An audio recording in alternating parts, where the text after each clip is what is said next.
19 years in the making. In actuality, it was like 2 years in the making. I hate when movies do that when they say it took a lot longer than it really did. It really took probably, since 2017 to make Glass? Anyways, there's a Glass review. So let's talk about Glass.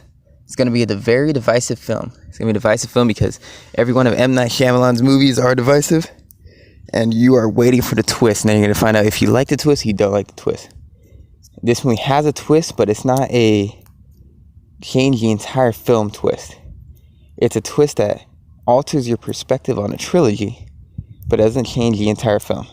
So it's not a significant twist like his other twists have been. But let's talk about what are the positives and negatives.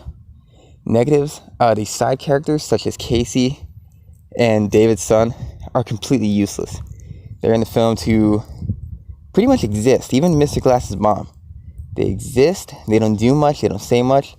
So they're very unimportant. Like, they even make a self-referential thing, call them the side characters in the film, which I thought was interesting.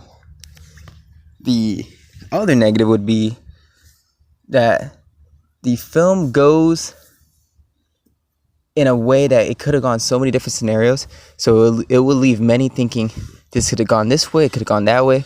It could have gone in ways that you might think are better. I love the way that it went. I thought the way that it went was very cool and very natural to what the trilogy is. But many other people would not think the same way. Positives, acting superb. Mr. Glass is incredible. He has an incredible amount of dialogue that is villainous and self-referential and satire in comic book movies. The scenario is very interesting. It is 3 acts. There are 3 very different acts. Asylum, the end of the movie, which I can't spoil, and the beginning of the film, which is more of catching up with their lives, which I thought was very interesting. And that's what's going to turn people off. It could be 3 different movies. And that's what seemed like he's going for. He had 3 different ideas. But to me, they all worked perfectly in this film because I was along for the ride that he wanted to take us on. But people look at that ride and say, I wish you stood in this section or that section of the film. The story, I think, is very, very interesting. It doesn't go with the bombastic Marvel route. It doesn't go for a lot of violence. It has more violence than I thought it would. It goes more so for the theme of the hero within you in Unbreakable and the mental disorders of Split, which I thought was tying both those two very well. It's called Glass. It feels more so like it's about, I don't know how I feel about the name of the film. I like that it's called Glass. I think it's cool, but it's not about Mr. Glass entirely.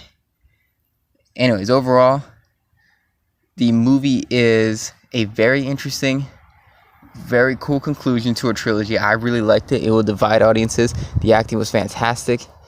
Some of the dialogue was cheesy, but some of it was great.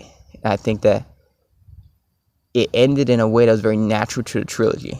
And I thought it was very, very interesting and really cool to look back and think that this is what he was going for. And I love how realistic it is. It felt very realistic. So those are my thoughts on Glass. I'll give it an A-. I think it's worth watching, and I think it's a very good ending to his very realistic superhero trilogy.